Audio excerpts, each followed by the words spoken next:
que o senhor também tem acompanhado muito, deputado, que é a CPMI do INSS, chegando ao fim agora no dia 26 de março. O senhor ainda como suplente tem atuado muito lá dentro dessa investigação que agora começa a ganhar um espaço, a história também do Banco Master. Chegando na reta final, a CPMI atingiu o seu objetivo? Olha, acho que primeiro, em relação ao INSS, nós prendemos o principal elo desse escândalo, que é o Careca, né? E tudo indica que por causa dessa prisão e dele não aguentar mais essa prisão, ele também não aguentar o fato de que a gente foi para cima da lavagem de dinheiro promovida pela sua esposa e pelo seu filho, ele negocia essa delação premiada, né? Ao mesmo tempo, acho que a gente deu respaldo e força para a Polícia Federal e para cima de um escândalo cheio de interesses políticos, né? O senador Everton Rocha, do PT do Maranhão, vice-líder do governo Lula, foi o primeiro citado nas investigações, inclusive foi um furo da Jovem Pan que eu repliquei e que fui processado no Supremo Tribunal Federal por isso, né? Era uma reportagem que eu fiz o levantamento, então era nossa a reportagem. Eu me lembro, eu vi o seu rosto, inclusive, por ter visto a sua reportagem, que me pediram minha prisão no Supremo, mas não é culpa sua, é culpa do senador Everton. O meu caso está em julgamento agora no plenário, em julgamento virtual. Ele é um senador poderoso, né? Articulado no Maranhão, comprou uma fazenda de 15 milhões de reais incompatível com seu patrimônio, saiu agora recentemente notícia de que a dona do jatinho que ele usa recebeu R$1 milhão do Careca, de que o Careca pagava a manutenção do seu jatinho. Então, ele é um sujeito influente no Senado e que estava utilizando ali as suas forças para tentar frear os avanços da investigação. A CPMI, e aí no caso específico do senador Everton Rocha, eu preciso ressaltar o meu papel em expor essa questão e permitir que o senador estivesse nessa posição de fragilidade que ele está agora em relação às investigações. Então, acho que, primeiro, eu preciso parabenizar o trabalho, especialmente do relator, o deputado Alfredo Gaspar, que fez, de fato, assim, com a sua experiência de Ministério Público, de promotor de justiça, um trabalho excelente em levantar os principais envolvidos, em pedir as quebras corretas, em pedir as convocações corretas e de prender o principal elo, porque o Careca está para o escândalo do INSS o que o Alberto Youssef estava para o Petrolão. Quando o Youssef abriu a boca, delatou o Lula, delatou a Dilma, aí caiu a República. Na época, os principais atores políticos do Brasil, né, foram citados, tiveram quebras, busca e apreensão, muitos deles foram presos.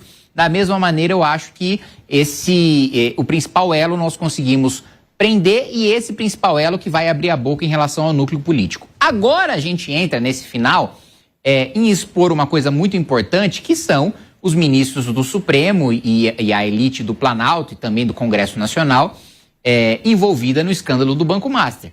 Nessa semana eu devo entrar, ainda não entrei, na sala cofre com todos os dados do celular do Vorcaro. A gente só teve acesso a 0,25%, que eu fiquei até a madrugada analisando e que já foram suficientes para a gente ver da relação próxima do Vorcaro com o senador Ciro Nogueira e com o ministro Alexandre de Moraes, especialmente os dois são os mais citados ali nas mensagens. Imagino o que deve ter em todo o resto, né, do celular do Vorcaro. O que eu quero saber são relações promíscuas de outra natureza, no sentido figurado, no sentido de corrupção de colarinho branco e não no sentido literal. Esse escândalo já é muito maior do que os anteriores que já assistimos na República?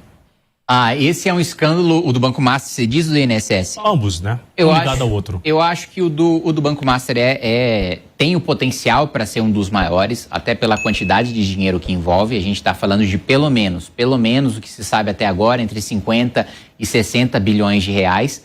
Só o fato dele gastar num final de semana 200 milhões de reais já mostra um pouco do dinheiro infinito que ele tinha e de ter uma relação tão próxima a ponto de dar... Gente, vamos lá. A esposa do Alexandre de Moraes tinha um contrato de 129 milhões de reais, que ele ficou em silêncio durante muito tempo, ela também no final tiveram que admitir porque ficou insustentável, a gente tinha prova demais para eles negarem. Ela recebeu um contrato de 129 milhões que, segundo ela própria, daria ali 3,5 milhões de reais por dia trabalhado. Gente, não existe advogado, não existe ex-ministro do Supremo advogado que receba isso em honorário em nenhuma causa. E outra coisa... Ela disse que recebeu isso também porque ela fez o compliance, ela escreveu o código de ética do Banco Master. Então, primeiro, assim, ela tinha que ter sido demitida. Porque se o compliance que permitiu o maior escândalo do sistema financeiro da história do Brasil foi escrito por ela é a pior advogada do universo, né? Se bobear até mais. Se a gente for além da Via Láctea, não deve encontrar advogado pior do que ela. E aí... Quando você vai ver uma apresentação de PowerPoint, é uma coisa bem patética, assim, o código de ética ali do Banco Master, se foi ela que fez aquilo, assim, precisa se aposentar imediatamente, porque, sem dúvida, ela é dotada, assim, de uma velocidade maior do que a inteligência pode acompanhá-la. E se um banqueiro tinha a capacidade de comprar influências de um ministro do Supremo com mais de 100 milhões de reais por meio da sua mulher, isso já demonstra que se desenha aí um escândalo maior do que o Petrolão. Arthur Guimarães. Deputado, não só em relação à CPI do INSS, mas em relação às demais.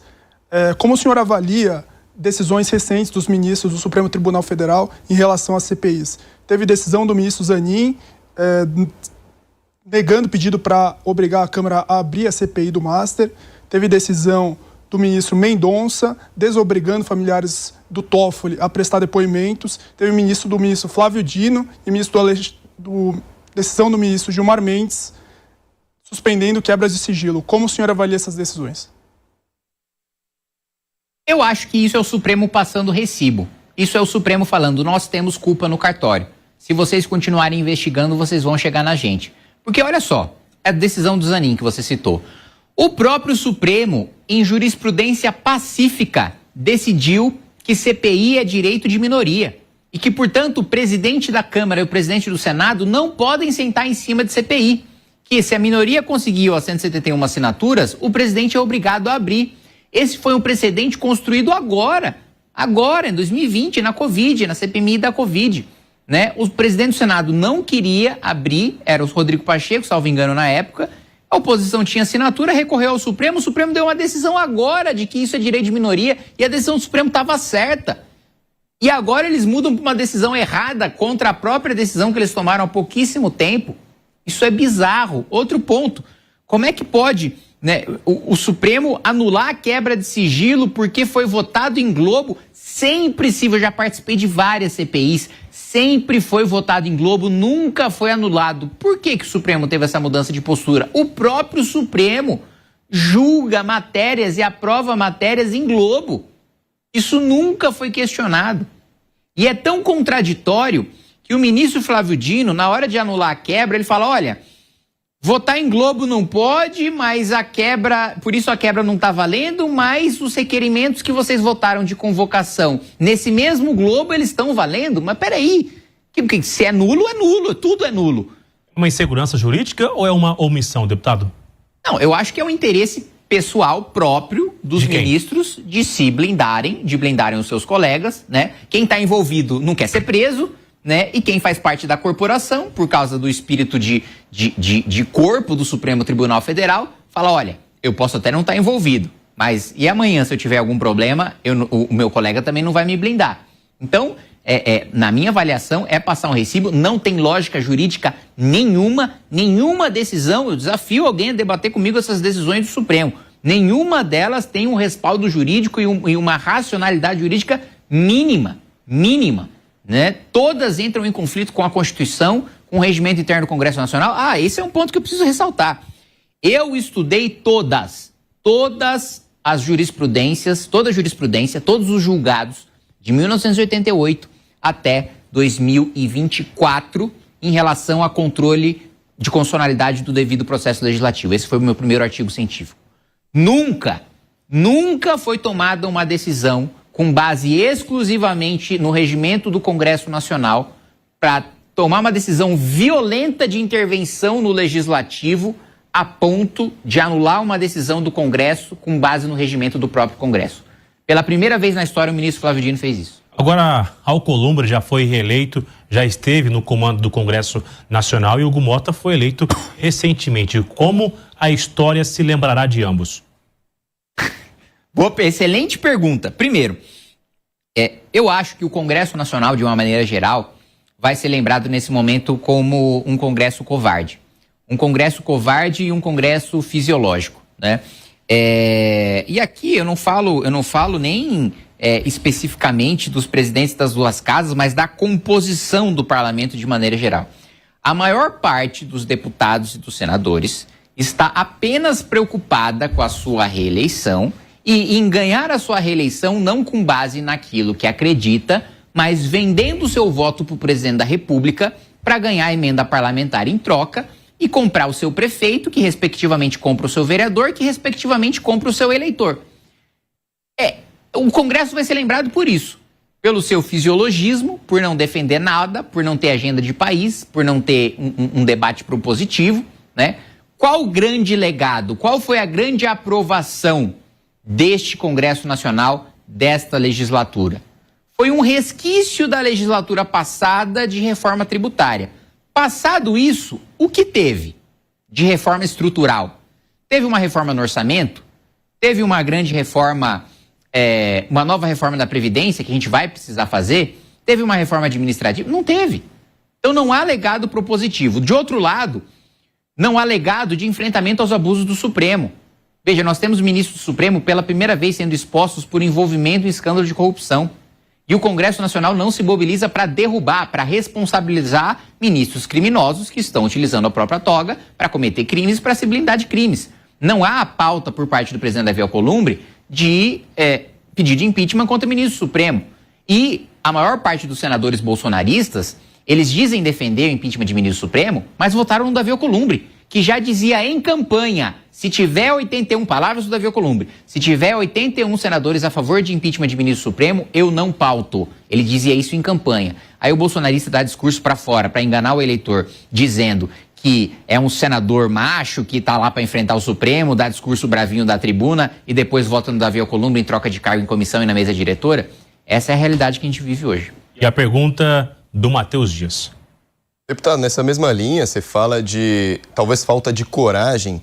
Nesse ano eleitoral, a gente tem pautas que são populares, como a pauta, por exemplo, do fim da escala 6x1, diminuição da jornada de trabalho, assim como foi a pauta da quebra do imposto de renda para quem ganha até R$5.000, da redução para quem ganha até 7.350. Pautar ou votar essas pautas no Congresso hoje favoráveis entra nessa linha de tentativa de reeleição e deixar de pautar outras, como no caso de uma CPI específica do Master, também entra nessa de não querer mexer num vespeiro ali num ano eleitoral? Eu vou começar pelo final, que eu acho mais importante. Não instalar CPIs, não querer avançar com as CPIs, a maior parte do Congresso não quer, a maior parte do Congresso não assinou CPI, CPMI do Banco Master, especialmente parlamentares do governo, mas eu não vou aqui passar pano. Existem parlamentares que se dizem de oposição, que também estão sendo citados no escândalo. Eu mesmo mais cedo falei do senador Ciro Nogueira. Então, isso aí pega bolsonarista, Isso é novidade, o senhor não falou sobre o Ciro Nogueira aqui hoje. Falei sim, falei que... Você falou sobre o Everton Rocha.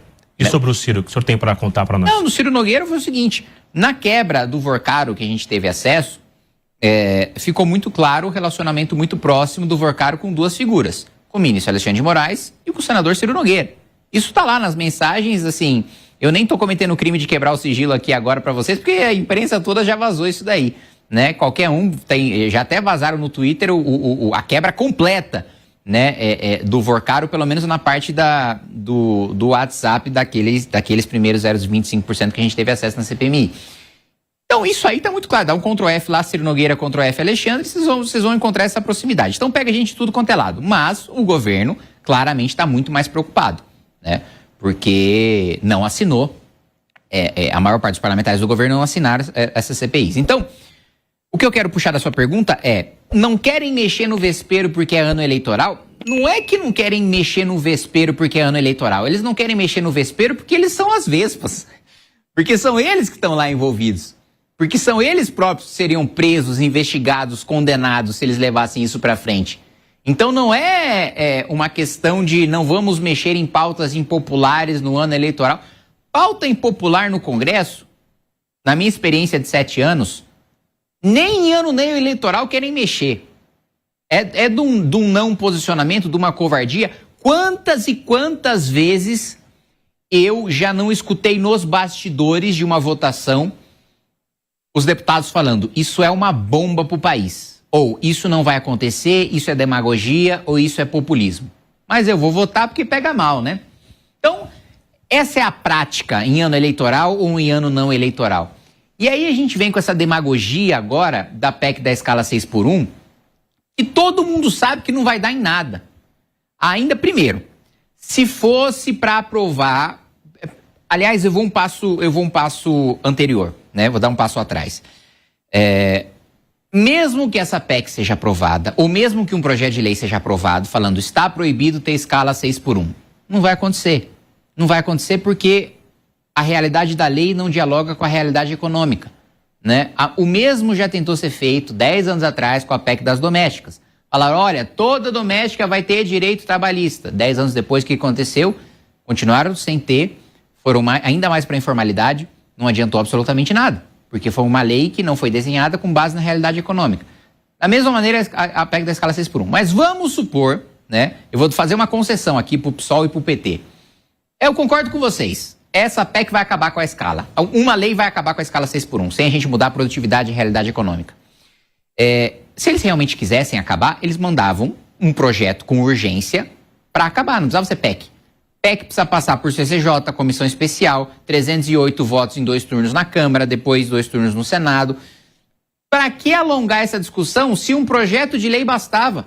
A Constituição não proíbe reduzir carga horária. A Constituição proíbe aumentar a carga horária. Então, se eles quisessem reduzir, eles aprovavam um projeto de lei. Olha a velocidade com que a gente... Só hoje a gente aprovou 10 urgências em plenário e ninguém nem viu, né? Simbolicamente. Se eles quisessem, eles fariam a mesma coisa com a escala 6x1. Não fazem porque foi um projeto desenhado em ano eleitoral para enganar o trabalhador e servir de palanque político.